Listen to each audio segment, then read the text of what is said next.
a registered kinesiologist and a certified personal trainer. I'm working at the Chiro Clinic down on Main Street, and I've been there since February. Okay. And previously, I was working for myself as a personal trainer. And then before that, I was working at Good Life with you. Absolutely. That was back in 2021 or so. I think you were there for like 6 months while I was kind of getting my feet wet with the whole personal training thing. Yeah, when it came to being a personal trainer, everything else like that, what was the original spark, the idea for wanting to become a personal trainer? Honestly, my goal has always been to help people in whatever way possible.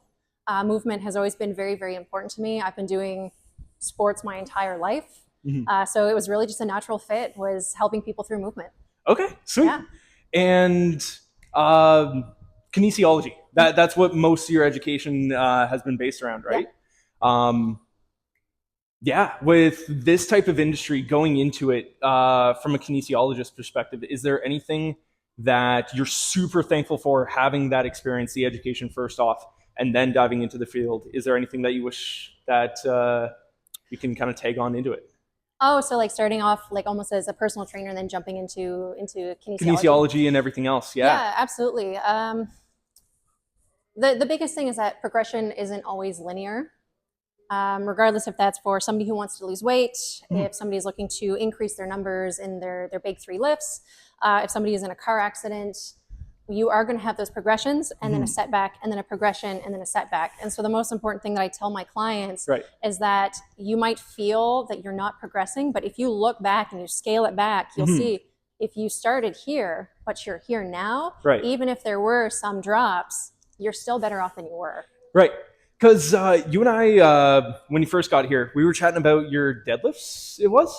And you're 12 pounds down, yet you're pulling the same weight or a little bit heavier. Squats, that's what it was. Yeah, tell me a little bit about that journey, because, I mean, as professionals, it's always a linear path, right?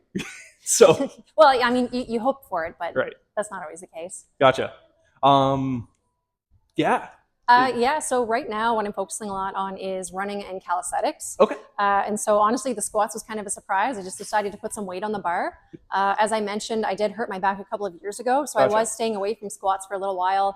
Things been feeling good. This is the best I've ever felt, and so I decided to do it and see what happens. And so, you know, it's kind of exciting how even if you step away from a certain movement, you can still gain benefits from the other exercises that you're doing, and then you come back and you're surprised. And it might not be that your weight has gone up, but maybe your depth is better. Maybe you're more stable, and things like that.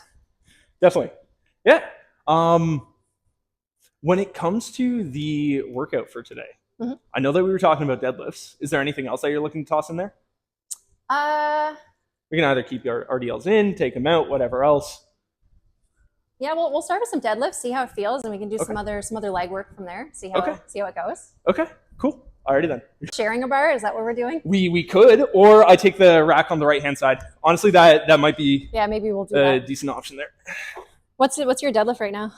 Deadlift currently about 455, 465. Yeah, right. I'd be comfortable pulling something like that, but that's like full out 1 rep max. It's been a little while since I hit that, but I haven't deadlifted in a while. Okay. Like a while. Gotcha. 5, 6, 7, 8, 9. There we go. Yeah, because what was your deadlift at back in the day when you were training that pretty aggressively? My max was 295. So my goal was to try and get to 3 plates. Okay. Yep. So I mean, I was 20 pounds away. Damn. And have you ever gotten to a 315 deadlift? Shit. I was 20 pounds off. Damn. 20 pounds off. Okay. And then I switched up my training for more calisthenics and running, and so I kind of got away from the heavy strength training. But you know, it's something I've thought about getting back into, maybe in the winter. Okay, there you go. Because how long ago did you test that super heavy squat? Well, 2 weeks ago, I think. Okay. 2-3 weeks ago. Sweet. And was there any kind of breakdown points within the squat that you were kind of cautious about? Anything like that? Well, the trickiest thing for me is I tend to be more of a hip dominant squatter. Ooh, and so it's making sure that I don't get stuck at the bottom. Yep. So that was what happened is I got stuck for about 4 or 5 seconds. Oof. and was able to pop it back up. But Okay. that's the thing I have to watch for. Gotcha. And do you have any clients at the moment that you're currently working on, like traditional deadlift, bench, squat, strength goals with? Because I know that you had a little bit of that back in the day. I had a little bit of that. A lot of my clients tend to be, they're looking more for weight loss. Okay. And, they tend to be maybe a little bit older. Yeah. I am currently seeing one client. She's an MBA. Okay. And that was part of her everyday routine was lifting like that. And so that is something that I am doing with her is the big Sweet. 3 lifts. That's awesome. And yeah, getting her back into that safely. So we're not going for any PRs. We're not doing any 1 rep maxes. Right. Keeping it in a very comfortable, Gotcha. 8 to 12 rep range. Okay. And what are you looking to load up for first warm-up set? I'll help bring a couple plates over. Well, starting out with the bar? We're going to do the bar first. Okay. Got to warm up properly, Tom. Right. Why did you start moving away from deadlifts, more of the big 3 lifts, other stuff like that? There was a point 2.5 years ago where I hurt my back. I think it was just a mix of lifting too much, not stretching enough, not doing enough after recovery. Gotcha. And so it was when I was doing my heavy lifts, and then it was the next day I went to do some squats, and during my warm-up set with just the bar, I felt something slip out of my back. Oof. Okay. Tried to ignore it, went back the next day, tried to work out again, and I still felt it. And then from there, it was a chronic issue that I dealt with for about 2 years. And so even like trying to get down to pick up a pencil, I couldn't. Right. So it was even sitting was the worst. Really? Standing was pretty rough. Okay. The only relief was laying down. Really? So what I suspected it was a slip disc, a partial slip. And with the things that I know that this is often something that can work itself out after a couple of years with proper rehabilitation. So now with my clients, when they say that they have these issues with their back, I do empathize because I've been there. Right. And that's absolutely the case. In a lot of things, you can progress back to where you were or almost back to where you were. The thing is, though, is once you have that injury, you have to do the maintenance or else you can slip back very easily. 1000%. So now I am extremely diligent on doing my mobility, doing my stretches, doing active recovery. Okay. Doing all the things that, you tell your clients to do that sometimes you don't do yourself. Right. I now do. Okay. And I am in the best shape of my life now. And in some ways, I was saying this to Dave, I'm very grateful that that situation happened to me. Right. Because it made me a better coach. It made me a better instructor. It also made me appreciate my body more. Yeah. And I feel that now, because of that, I take things more seriously. And now I'm focusing on, instead of lifting as heavy as I can, it's be as active as I can for as long as I can. Okay. If that makes sense. Yeah. So in that case, with your training, what percent of the hours that you spend in the gym now make up that active recovery, that little 2% work here and there? Is it just sprinkled in? Do you have specific days? What does that look like for you? So before, my workouts, they were close to, I'd say, around an hour and a half to 2 hours. Okay. Now my workouts are very close to 45 minutes to an hour. Okay. There's 5-10 minute warm up beforehand, the workout, and then a cool down of 10-15 minutes, usually on the treadmill, and then another 20 minutes of mobility after that. Okay. So I'm still in the gym the same amount of time. It's just instead of doing heavy strength training for the whole time, it makes up half the time that I'm there. Dang. Yeah. Okay. And what have been the major benefits dealing with your back issue and everything else? Because it's not, from what I know about slip discs, they're never completely gone. Your body just gets better at adapting itself to it, right? Yeah, and so there are still some things that I do need to be aware of and careful of, because it's like a sprained ankle. It never goes back to 100%. You do have to be aware of it. Yeah. So I do think it was partially a slip disc, and I did have a little bit of a displacement in my SI joint. Okay. And so I got it adjusted once, and ever since then, it's been pretty good. But I have also tended to stay away from the heavy lifts. Okay. So gotcha. So we're more so going to be sticking with like 10 to 15 reps for deadlifts today? No, we're going to see. We're going to see how it goes. We'll see how it feels. Sweet. What do you want on your bar? 25s? I might. Yeah, I'll start with 25. Okay. Yeah, 'cause 2 plates shouldn't be a problem. And we'll see if I can do 2 plates in a bit. Okay. But we'll start with. Ooh, as well. There's someone else I've been keeping in contact with over the past few years. Josh LeBlanc. Oh, Josh. Missed that guy. Yeah, man. He is still pulling like 535 for his deadlift and stuff. It's ridiculous. The kind of work that guy's putting in. Do you have clips? Yep, they're in a bucket over this way. Here, I'll toss you a couple. Where's he working out now? Pardon? Where's he working out? Josh? Still working out over at Good Life. Oh, is he? Yeah, he's over at Mapleton for the most part. Oh, okay. From what I know. But good for him. Good for yeah, him. no, he These are I think cool he's clips. had 2 more kiddos in the past couple of years. Good so for now him. there's 5 of them, I think. Good for him. Yeah. Those are some cool clips. Yeah. They're kind of schwanky. I like them. Put my So you pulled away a little bit since the back injury from deadlifts, squats, some of the heavier things in that regard. Started to get a little bit more into the calisthenics and cardio side. What have been, I guess, some of the major benefits that you've found just in terms of how you feel day to day? Now that I guess you would say that you're a little bit more diversified in your training, right? I find I'm a lot more mobile. Okay. With a lot of like the skipping and the running, Mm-hmm. I'm trying to just focus a little bit more on agility. Okay. Because a lot of the stuff I was doing, because like I was always a center in basketball, so my Right. job was always just to be solid, be heavy. Right. And I always kind of felt that. Yeah. And so by focusing on this, I just feel like I'm a little bit more light on my feet. Okay. Hiking is easier. Mm-hmm. I started going for runs with Dave. Nice. I can kind of keep up. Yeah. And I'm just trying. I'm doing things that I felt like I couldn't do before. Okay. Because even 2 years ago, I couldn't run for more than 10 minutes without like my heart feeling like it would give out. And I'm like, Okay. hey, that's not good. And Right. so it was a challenge. It's like, okay, well, I can deadlift heavy. I can squat. What's the next thing that I can't do that I Right. want to do? Yeah. Hell yeah. That's sweet. So who knows? Like in 2 years, Mm-hmm. I might find something else that I want to do. Right.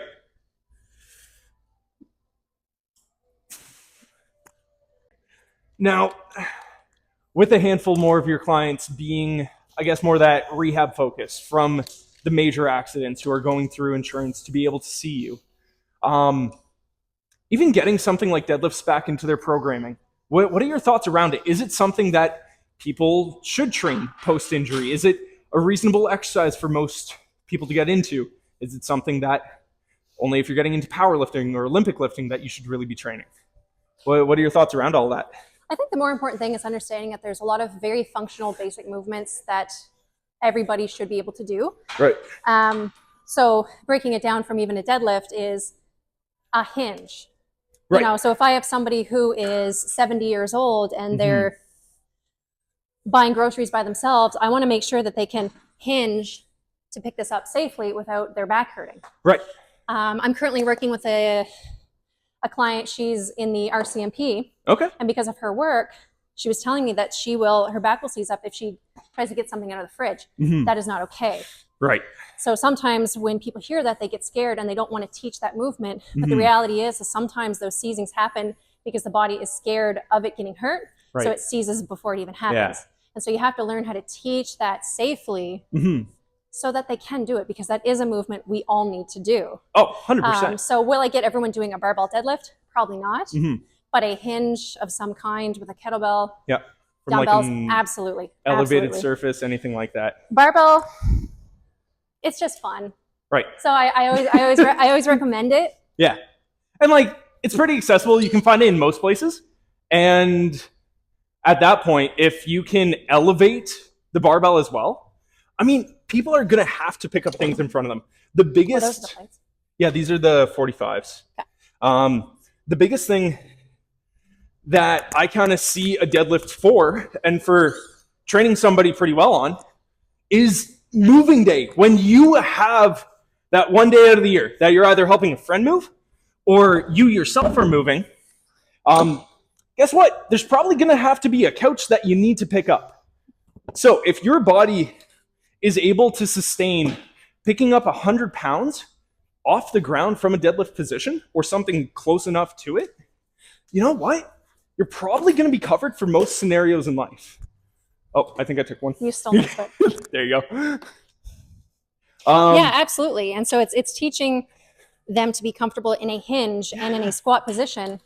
And a lot, and when people start to teach that, they often think that, okay, well, I got to make sure that, you know, when they're doing it, they're hinging with perfect form. It's like, none of us are in perfect form. If you're picking up a couch, I can guarantee you, you're going to be in this position. 1,000%. So when you start off, especially when there's an injury, yes, you start slow, get them comfortable with that movement, but eventually you have to teach that your spine was designed to move. Yeah. You should never be deadlifting like this, but understanding that the body is not going to be in a perfect position unless you're using a bar or dumbbells. Exactly. So and then even at that point, bars and dumbbells are made in a way for most people to be able to pick them up. It's not made for every specific individual as well. Exactly. So taking that exact same thought process, kind of flipping it on its head a little bit, well, you were mentioning that we want to try and keep people in, we'll say, like a neutral spine position, keep most of the movement happening at the hip. But is it important for people to learn how to be able to pick things up?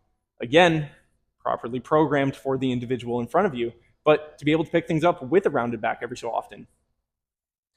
With a rounded back every so often, but it's teaching people what the difference is, and then it's also understanding that every body is different. And so that's one thing where, like, I'm almost 5'10", you're tall as well. Right. Our deadlifts are going to look very different than Josh's deadlift. True. Right? Because our femurs are longer, our torsos are longer. Yep. And so at least for me, when I deadlift and when I squat, it's very hip dominant. Right. My feet are not necessarily as close because it's just so hard for me to get there. Yeah. Oh, yeah. And so when you're working with somebody, you know, and oftentimes it was a lot of taller women, taller men too, but taller women, they would say, I would work out and then I have all these issues, and then I would see what their form is. It's like, well, here is why. Your legs are so long. And that's the thing is women tend to have longer legs than men do, but men have a longer torso. Right. So a man's squat is going to look very different than a woman's. Absolutely. And so it's knowing that, similar with the rounded back, knowing how to work with people. Yeah. If you have somebody who's older and they have a little bit of scoliosis, you're not going to fix that. It's going to be a little bit rounded. Yeah. You have to work with that, because that neutral spine, it's probably not going to feel very comfortable. Oh, 100%. If they're in their 70s, you're not going to get them looking like a 20-year-old. Yep. And that's been a really interesting discovery over the years. I mean, you got to see me when, like, I first started out as a personal trainer way back when, and I'm happy to say nowadays, but I wish I was a little bit less strict back then about how textbook perfect everything needed to be. Because sure, there's always going to be an extent that you try and fight for that with each client, because ideally with that textbook form, we'll say, it is designed in a way to be able to have some sort of baseline to then work off of. But everybody's baseline is different. So how can you take their current baseline and adapt either the movement, the exercise, whatever else, to be able to help that person get to their goal?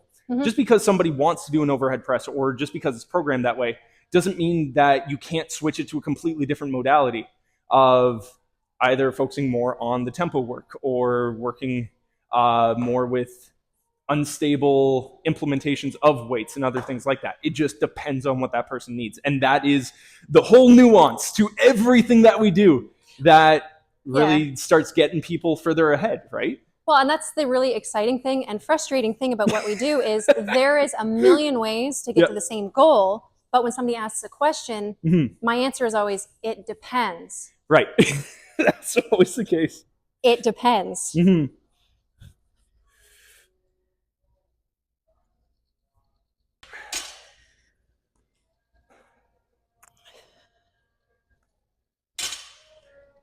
How are things feeling? Good. Nice. Cool. Weak. Anything specific that you feel like it's breaking down more than anything else? Or anything that feels weaker? Just my legs. Okay. I've been doing a lot of cardio on the spin bike lately. Right. Because work's been busy.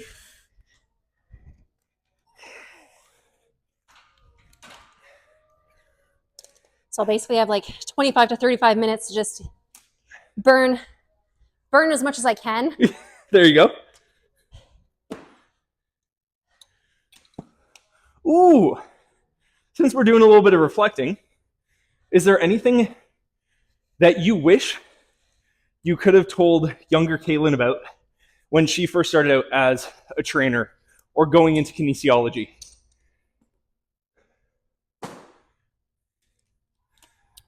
I'd say trust the process. Okay. The thing is with this job and in personal training, kinesiology, physiotherapy, Yeah. we are not salary. Yep. And so it's very important to trust that you know what you're doing, and also trust that what you're doing is helping your clients. Because oftentimes what you might feel is that self-doubt of like, am I actually helping these people? Right. And sometimes it takes time before those reviews come in. You're like, okay, yeah, no, I actually I do enjoy this and I am making a difference. Right. But like those first couple of months, it's so scary because it's just like, these are people that I am now in charge of to get better. Right. You know, weight loss, building up the weight, rehabbing a knee, whatever it is. And it's just trusting like, no, I do know what I'm doing. I went to school for this. I got educated for this. I've been working on myself for years. Right. I know what I'm doing. 100%. You need another 25 there? Yes. Sweet. I gotcha. I got a question for you, and I'm going to show you something real quick. You probably, if you've taken a peek at my Instagram, whatever else, you may have seen me do it. I want to get your opinions on it and if there's any actual practical application for it. What are your thoughts around Zercher deadlifts? Oh, Zercher. And like rounded back movements and other stuff like that? I'd say it's very sport specific. Okay. I would not get everybody to do that. Right. I think if you have somebody who is going into competition, they want to lift heavy. Yeah. Building that comfort with that rounded back is very, very important. Okay. I think it's important to make sure that, if people do that, or even what's it called, a Jefferson? Jefferson curls where you go very, very, very light. Right. Because the whole idea is getting comfortable with that spine rotation. Definitely. I think it's a phenomenal movement. I wouldn't program it for most people. Yeah. But it's phenomenal. Okay, cool. Yeah. That's sweet. I'm always curious because it's very different than what a lot of other people are kind of posting or talking about, right? And we've been taught so long, don't let your knees drive over your toes, don't round your back, lift with your legs, everything else like that. But the more studies that are coming out around it, we're seeing, well, it's not actually a bad thing. It just needs to be programmed properly. Everything is very context specific. And so it's a conversation I've had with a couple of practitioners where they're almost frustrated by what another practitioner has prescribed to this person. And it's like, well, they have to make sure that you're prescribing things that are very, very safe, especially if you're prescribing it and then you're telling your client, okay, now go work out 3 days a week on your own. If they are new, you give them the bare minimum, because a Zercher, there is a lot of reward to it, also risk to it. Big time. So it might be, okay, I'm going to prescribe you some stiff leg RDLs, not even from the floor. And that is what you're going to work on. And then when you're with me, that's when we can go to the floor and go a little bit heavier. Exactly. And so it's just working with people long enough to know, okay, what can I prescribe them to get them to where they need to go, especially when they're on not with you. Yeah. Ooh, question for you. How often do you talk to your clients about minimal effective dose? Never. Really? Okay. Do you mean like how many times a week to train? Not even that, but in terms of this is where you're currently at, this is where you want to go. This is the bare ass minimum of what you need to do to start progressing. Oh, yeah. Okay. Yeah, so I see all of my clients a bare minimum of twice a week. Unless I've been with them for at least a year, then I am willing to see them once a week, as long as I know that they are training more on their own. Right. Even I tell them, if you're with me twice a week, it's not enough. In the beginning, you will see progress, but you are going to plateau. And so in the beginning, it's teaching them things that they can do on their own at another gym or at the gym that you're working at. True. And then doing more on top of it. Yeah. Bare min, I'd say is 3. Right. 4 is ideal for most people. Yeah. 5 is pretty good. Anything above 5, that's where you start running into the risk of injury and incapability to recover. Your risk of getting sick is higher. Right. So 3 to 5, honestly, is for most people. Okay. Right now, I'm training 4 days a week. Yep. With 1 to 2 days of kind of active recovery. Okay. Yep. Yeah. Nice. And are all of those days a mix of strength and cardio work, or? Yeah. So right now I'm doing 2 5Ks a week. Yep. 1 upper body day, like a long cardio day, like just on the treadmill. Yeah. Then another I'm doing a leg day as well. Okay. On top of that, which kind of turns into like a leg day, cardio day. Yep. And then with the weather being so nice, like on that 7th day, I usually just go for a walk. Okay. Nice. There you go.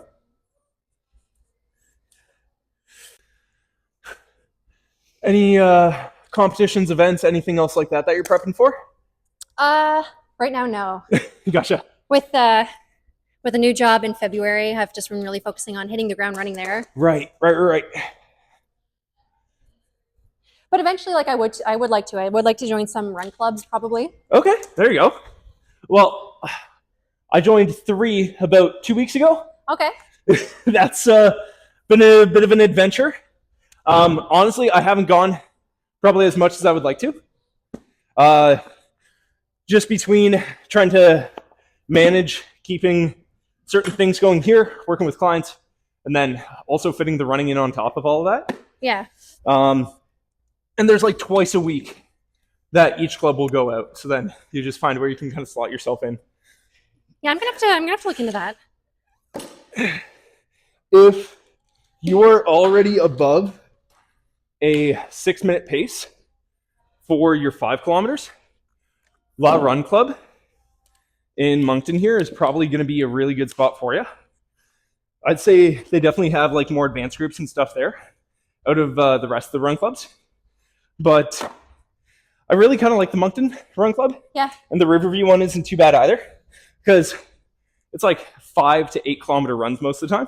Okay. That you're probably sitting anywhere between like a 5-minute to an 8-minute pace, just depending on what group you're with. Yeah, sure. So it's not too shabby. Yeah, I'm gonna need to look into that. Yeah.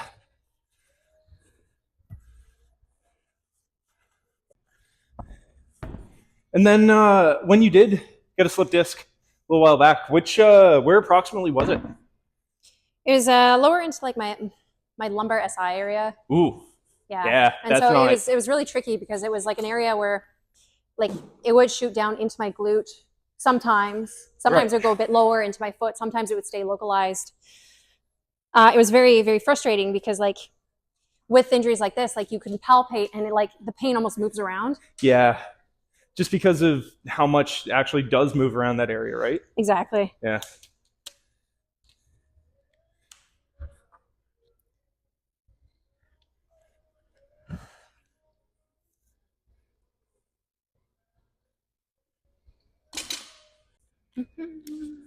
What did you find your main sticking point was as you were building to 315 back in the day?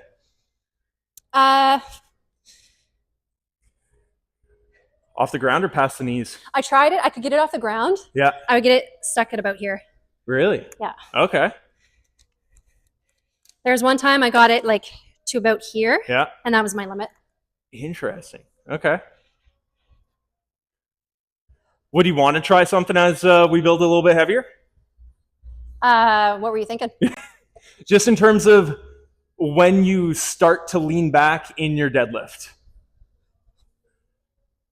So it was a big thing that my coach and I were working on for quite some time. And it was as the weights got to like 150% to like 200% heavier than me, they really started to pull me out of position. Mm-hmm. And it wasn't until it was like that actual aggressive lean back with it that weights started to move pretty well again. Because like you were talking about, you and I both have longer femurs in relation to our torso and stuff like that, which sucks for deadlifting. But it's pretty brutal. It It was weird because once every 3 months, like 450 pounds would either fly or just be stuck to the ground. Did you find that part of that was mental? Yes and no. It was a matter of regrooving my pattern. Oh, sure. Funny enough. So yeah, like 405 was good most of the time because that was about just under like 200% of my body weight. Mm-hmm. But as I got upwards to like 250, that's when it like really became an issue. Because at that point, like you're not able to really retract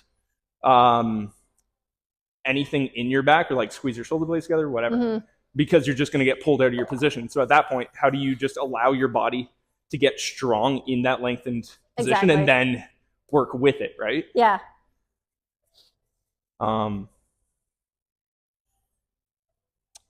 Yeah. You want to try something for the next set? Yeah. I'd probably take weight off if we're trying something. Gotcha. Like it's basically just when you start to initiate like that super aggressive lean back with it. But yeah, like from what I'm seeing, maintaining neutral spine, no real thoracic rounding in it, which for right now I'd imagine is something that you don't want to train. The thing I need to watch for is that lean, like that almost like sitting back into it. That's what I got to watch for. Yeah. Is because that's when the lower lumbar starts to round. And so it's keeping everything like locked in and just making sure that my legs are taking the majority of the weight. Oh yeah. Because what we could do with it is like a 1 to 2 second pause, like just below the knees. And then going from there.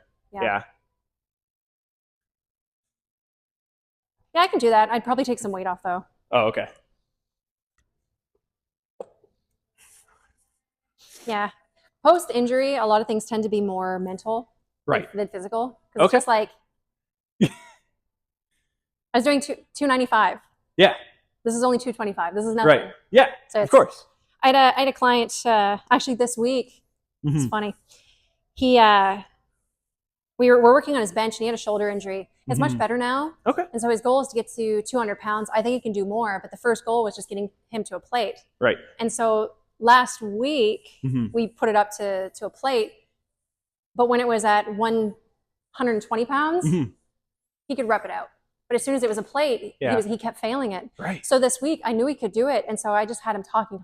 I put the weights on, didn't tell him. I was like, okay, go for 1 to 2. Yeah. And he repped out 3. He re-wraps it. I'm like, that was the weight you failed last week. It was 135, yeah. He did it again for another set of 3. He was like, holy shit. I'm like, yeah, sometimes it's the mental aspect, trying to break through that. Oh, 100%, especially when it comes to chronic pain and stuff.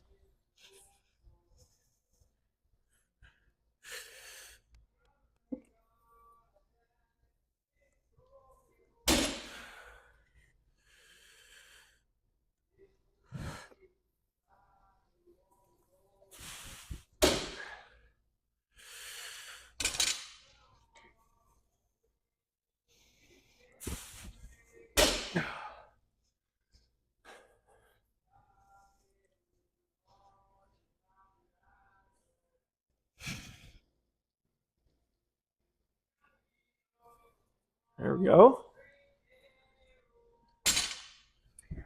Sweet. You're looking damn strong with it. The second one was a little wobbly. Yeah. This bar. Yeah. What are you thinking? What's up with it? So the plates. Well, I find when I come off the ground, it comes up a lot faster. It's like. I wonder if it's because. Are the plates a little bit wider than? Possibly, yeah. You might also get like a little bit more whip out of a bar like this because it's supposed to be like a universal kind of CrossFit bar, right? Maybe that's what it is. Yeah, because I think... Because it's like I set myself up and then as soon as I lock in, it comes off the ground. Yeah. Whereas normally I have to lock and then push the ground. It's like, right. Oh. When was the last time that you trained deadlifts though? Well, like I'll do them sometimes just like for reps with a plate. Right. At the other gym, like with my bar. Yeah. Nice. And, oh yeah, you're blue gripped like Rogue bar, right? Yeah, the Rogue bar. Nice. Hell yeah. Yeah, so it almost feels like. Well, from the running and like the cardio work that I have been doing, I've found that my brace has gotten like tremendously better, which is crazy. Yeah. But like, no, it makes sense. It makes sense because that's what will almost kill me during my runs is really my core. Yeah. My core stitching. Right. And even though for years you and I would just like brace, pick up heavy shit, whatever else, it's no match for running. It's no match for running. Crazy. The difference of what you can demand from your muscles, even though they may be conditioned for one thing, they're completely out of shape for another. Absolutely. And it blows my mind to see athletes from so many different walks of life. Like where you have, gonna butcher his name, Eliud Kipchoge. Okay. That's like run a marathon in under 2 hours. You have Brian Shaw, who's 400 pounds and competes in strongman. And then you have Michael Phelps for swing. Mm-hmm. And it's like all of these people live at the peaks of what sport they compete in, yet look so completely different from one another. But it just continues to amaze me of like what the human body is capable of if you want to train it for that. Yeah. Well, and that's what's really fun when you're watching like any World's Strongest Man competitions. Yeah. Because there's usually a couple that can like, they're the best at the deadlift. They are the best at the squat. They're not usually the ones that win World's Strongest Man. Yeah. It's usually the ones like Oleksiy Novikov. Right. Or I forget his name, but his nickname is the Dragon. Okay. And so you see them pick up heavy shit, but then they can, single arm snatch a 400-pound dumbbell over top of them, whereas Brian Shaw can't do that. Right. Or, some of the guys that can deadlift 1,100 pounds off the floor. Right. Oleksiy, he can probably do 1,000 pounds, but he can make the points in other ways. And so when I look at like World's Strongest Man, that makes sense. Maybe not somebody who's the best at one thing, but is very good at a bunch of things. Exactly. Yeah. And like, that's the part that's been really, really exciting to see. And has honestly been a massive wake-up call, transitioning from powerlifting for the past 3 years to then joining a gym like Raise the Bar, where for the first couple months here, I was doing a lot more of the classes, getting my conditioning up and everything else. And the first morning workout that I had here, I actually ended up throwing up because my body wasn't used to doing conditioning work at 7 o'clock in the morning. Exactly. Exactly. And then you just start to think to yourself, just like, it just doesn't feel like just good. Yeah. Like, you can pick up heavy weight, but then you can't go for a run for 5 minutes without your heart feeling like it's going to fall out of your chest. Or it's like, I know that if I go for a 4-hour hike, like I'm going to be exhausted by the end of it.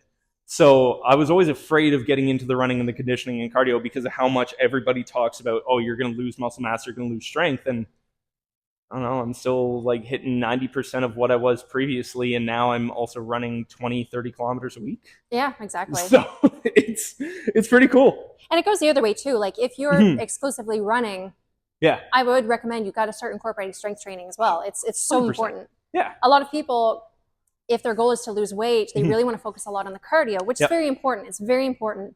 But you also need to build the muscle because if you lose all that weight, you might not get the shape that you're looking for. Yeah. Because if we're being honest, I used to be 204 pounds. I'm 150 now. Yeah. A lot of people, they have that aesthetic goal in mind. I want to lose weight to look good. Right. So people, they get into running and they notice that they kind of almost get that, I hate the term, but like skinny fat.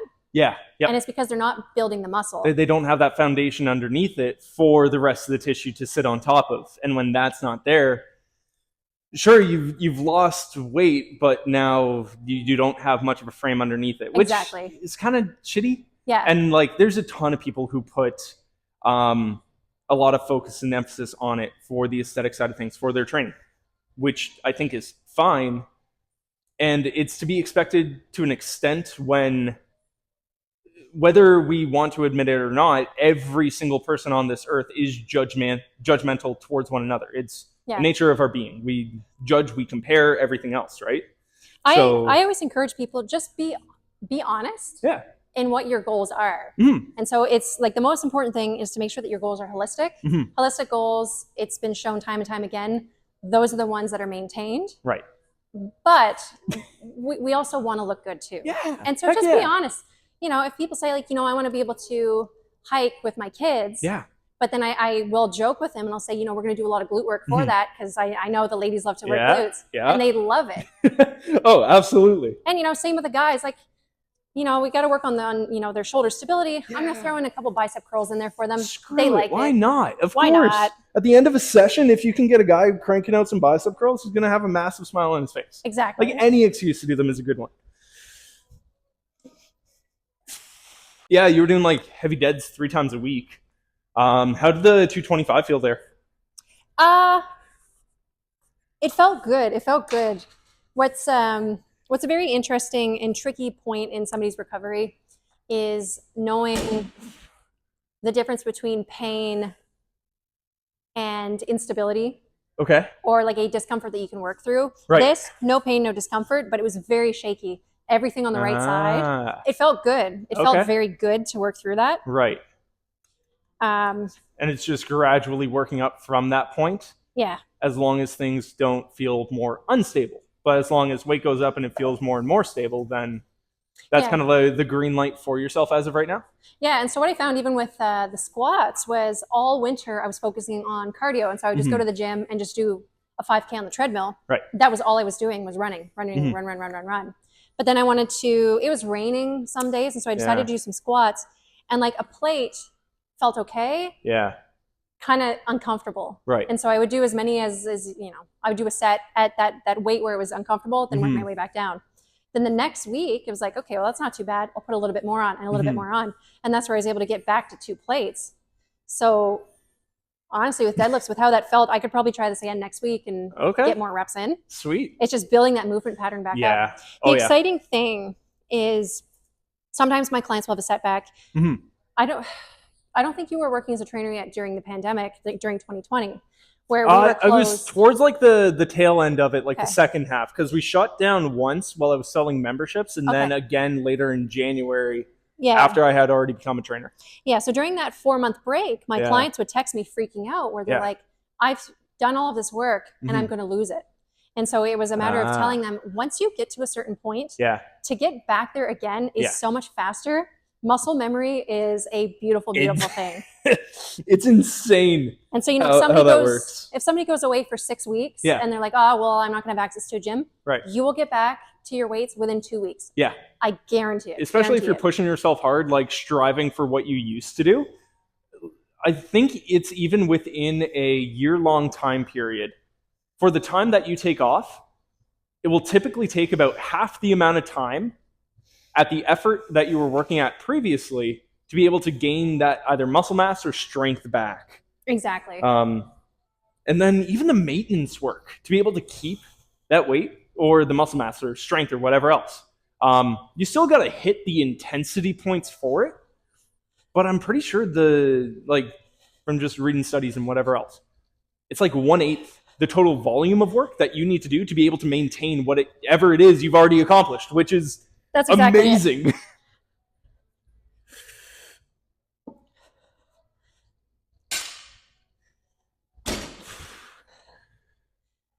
That's heavy without a belt. My God. You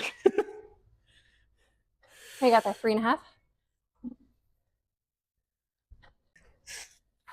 Yeah, it looks good. Yeah, it's definitely better than what it was in the past, because even a few weeks back, I was looking at like old deadlift videos, and it's like, I'm not even doing a damn deadlift. I'm doing an RDL.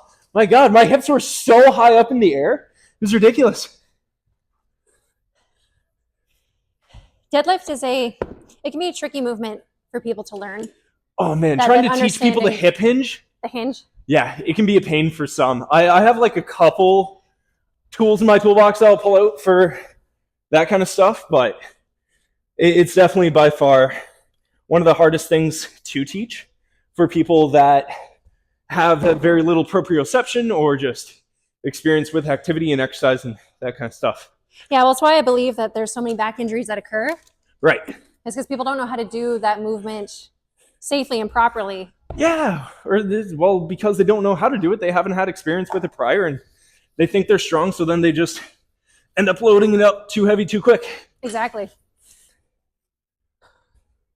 All right.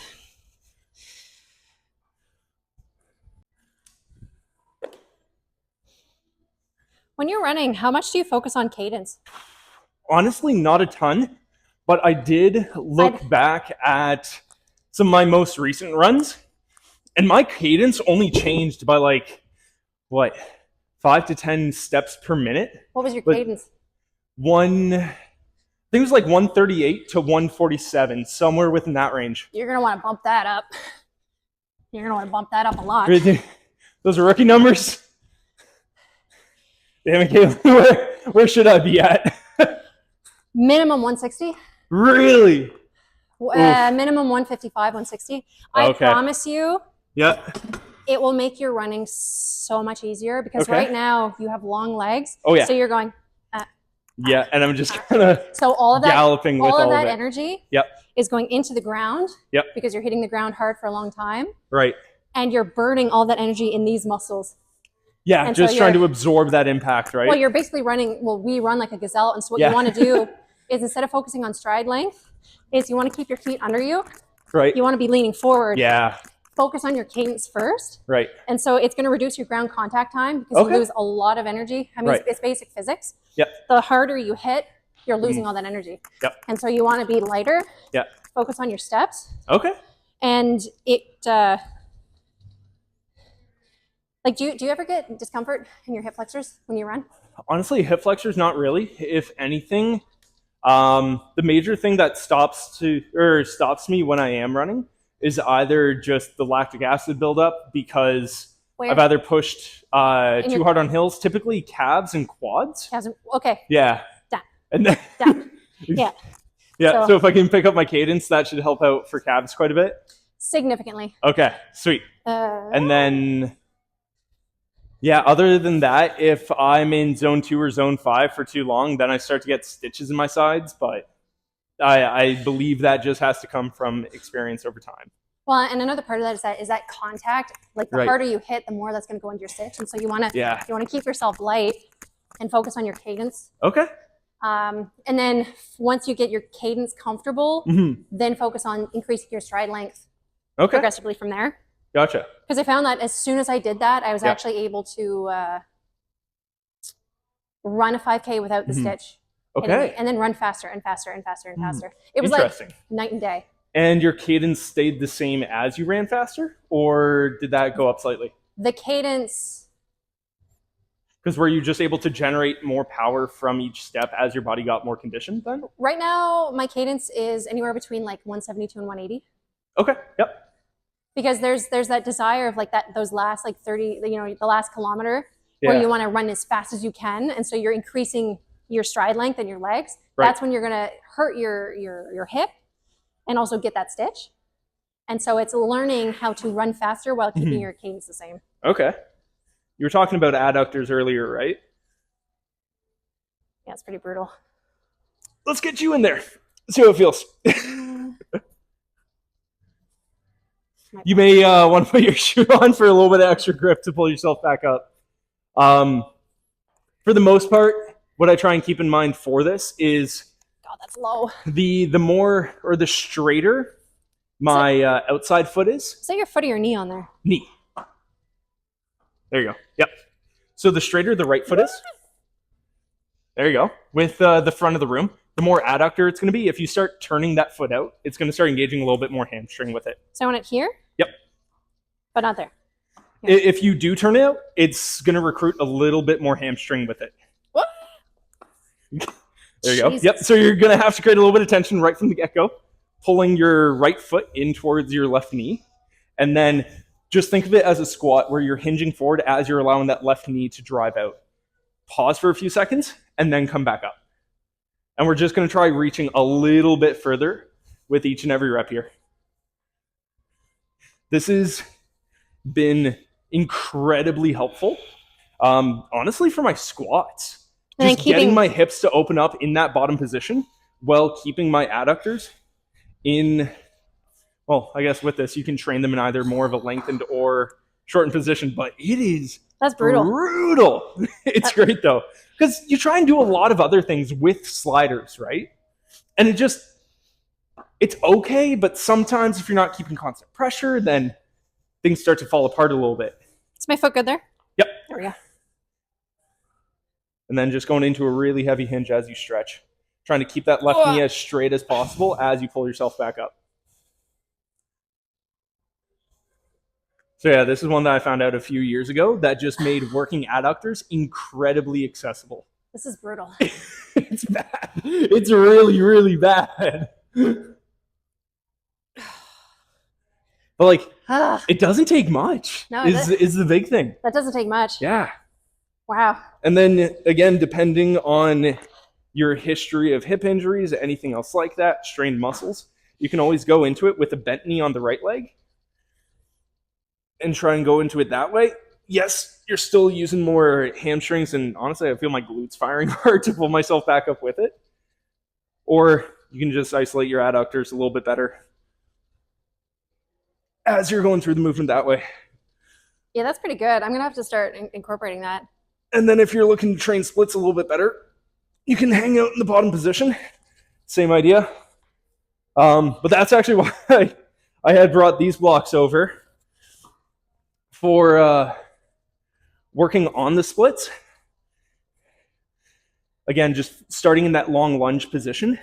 But you can either use these next to you for a little bit of support, slowly take your hands away, and then just working on engaging a little bit better in those lengthened positions. Mm-hmm.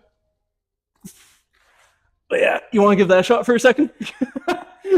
Oh, I'm not. Just setting new benchmarks. So am I keeping both of my feet up? Front foot stays flat on the ground. Oh, actually. Wow. Back foot, yeah, you're propping onto your toes with the back foot there. And then yeah, front foot, if you want to keep it flat, you're welcome to do so. But then that way you can actually plant your foot and drive into it a bit. Damn, there you go. Woo. But yeah, just trying to hold everything there is a wee bit tricky. Yeah.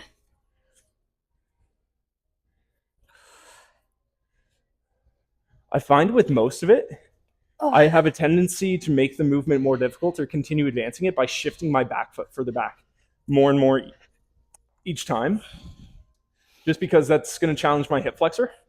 And eventually then I'll start bringing my torso more upright as there we go. The movement gets better. Damn, you're pretty good in those. Woo. And then, yeah, like spending like 30 seconds to a minute here, just starting to teach the body, hey, I can be strong in this position has been pretty crazy. Yeah, that's pretty good. Yeah. Yeah, no, I like that. So like there's a few random things that I've been experimenting with that way. And like you were talking about keeping up mobility and everything else. Well, when I started to discover that mobility won't actually take away from strength, I started to go head over heels into that. Mm-hmm. And that was actually when I was working back over at Mapleton. Okay. Maybe you were still there, but I started to work on Jefferson curls and other things like that. And it eventually got to the point where, sure, I can pull 400 pounds off the ground, but it's also really cool just to be able to get into a standing back bridge and get out of it without too much of an issue. Yeah. Like that stuff I think is really neat. Because if you just get strong and your body gets stiff, well, it's just going to make the rest of life harder. Exactly. So if you can figure out how to do multiple aspects like you were talking about, it seems like it's a little bit more of a benefit. Yeah, it's important just to be well-rounded. Yeah, heck yeah. Absolutely. And then tailoring it to the person.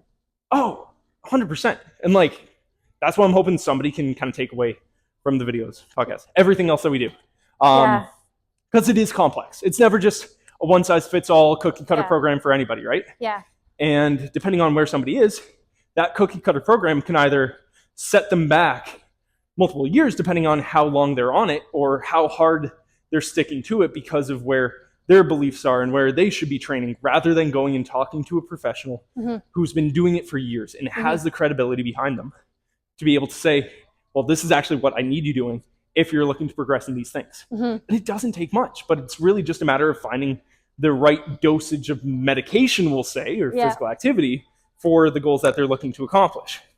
And that also brings me to another topic. What are some of the trends that you've noticed with really good coaches? What should people be on the lookout for when it comes to finding a good coach or somebody that's going to help them progress? That's a very good question. I think a coach who is willing to tell you no is something that you need to look for. Okay. As I mentioned earlier, we are not salary. And so if you are, you've been sedentary for a while and your goal is to run a marathon and somebody tells you, yes, I can get you there in no time. Right. you have to start asking yourself some questions. Mm-hmm. If you go to a coach and they say, yes, we can get you there, it is going to take time. We are going to adjust the program depending on how you progress in the first beginning stages. That is what you're looking for. Right. You want somebody who has your best interest in mind, and also somebody who is not going to train you the way that they train themselves. Right. And so it's somebody who is willing to say no if, I want to lose 20 pounds in a month before my daughter's wedding. No, that's not realistic. Right. It's not going to happen. I want to run a 5K in the next 2 weeks and I've never run before. It's not realistic. Right. But we can get you there in this much time, and I can do that for you. Okay. So it's really them looking for a coach that is willing to give you the context to the situation of how you're going to get to your goal, rather than just saying, yeah, we're going to get you there, let's get you signed up. Exactly. Okay, cool. That's neat. That's really neat. Cailin, with everything going on in life, if anybody wants to find you, reach out for help, anything else like that, whereabouts can they find you? So I'm currently located at the Chiro Clinic on Main Street. I can't remember the address, but if you just look up Dr. Coster Chiro Clinic, I am there. Sweet. And so I am a registered kinesiologist, and so if you do have any recurring injuries from a car accident, you can always reach out and we can try and do something for you for that. And then as time goes on, as things continue, do you have any dreams or aspirations for yourself, your own personal business? What you're looking to pursue? Gonna keep those on the wraps for now, or do you have anything in the next little bit? Right now, it's just focusing on branching out. And so right now, like I said, I've only been working there for about 6 months. And so it's just continuing to focus on that. And then see where that takes me. Cool. Hell yeah.